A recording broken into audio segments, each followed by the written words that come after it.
Voilà une passoire. Encore une passoire, et ça c'est pour couvrir la nourriture. En les arrangeant très simplement, je les transforme en œuvres d'art. J'utilise très souvent ces trucs pour protéger la nourriture. Ce sont des objets très communs qu'on trouve dans toutes les maisons philippines.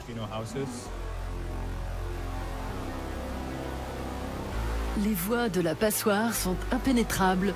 Pour preuve, les sculptures à base d'ustensiles cuisinés par Leroy New ont tapé dans l'œil de Lady Gaga. En 2011, l'artiste designer philippin habille ainsi la chanteuse pour son clip Marry the Night.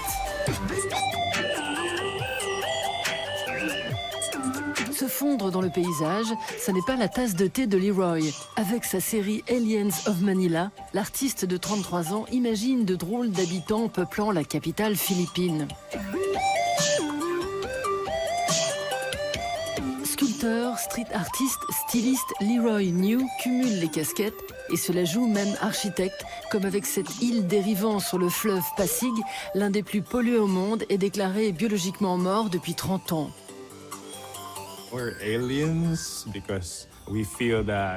On se sent comme des étrangers, parce que le milieu urbain est détaché de nos besoins. Il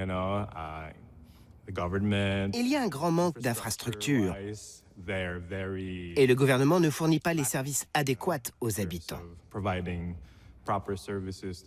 On n'a pas l'impression de faire partie de la ville.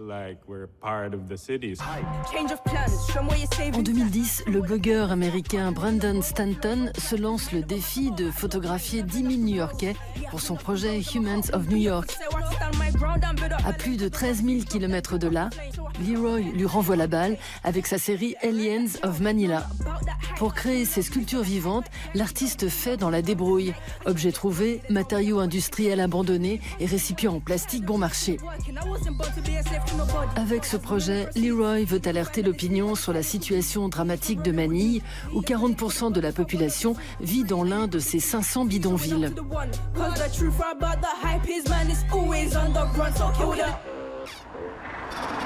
À l'occasion de l'exposition Princes et Princesses des villes, organisée cet été, le sculpteur pose ses installations plastiques au Palais de Tokyo à Paris.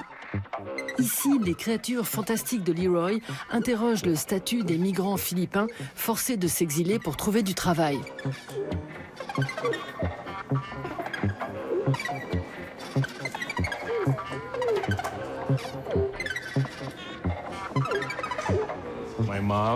Ma mère a dû quitter les Philippines pour travailler comme aide-soignante et nounou aux États-Unis.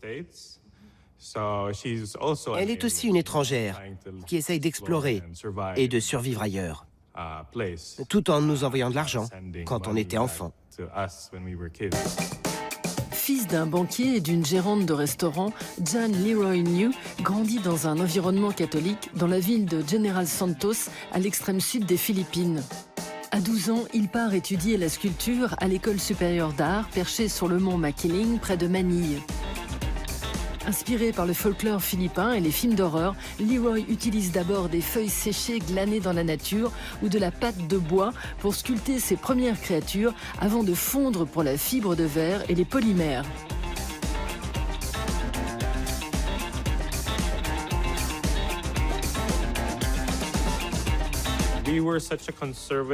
Notre ville est si conservatrice que même dessiner des monstres, pour eux, c'était bizarre. Pour moi, c'était simplement quelque chose que j'aimais, ces monstres, ou aswangs, comme on dit aux Philippines. Comme les sigbins, des créatures à moitié hommes et à moitié chiens. Ils sont toujours en train de rôder.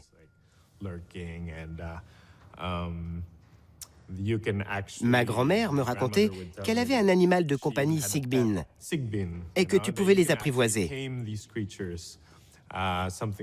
C'est le genre d'histoire qu'on nous racontait pour nous amuser ou nous faire peur.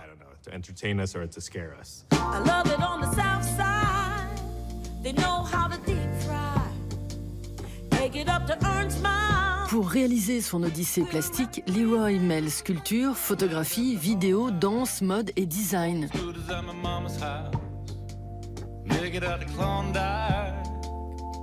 En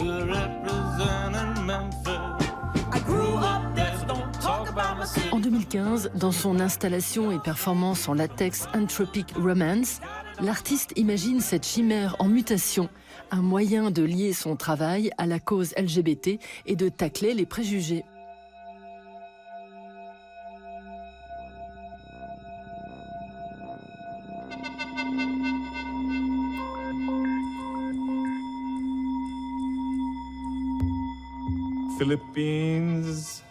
Les Philippines ont hérité de cette culture macho-toxique.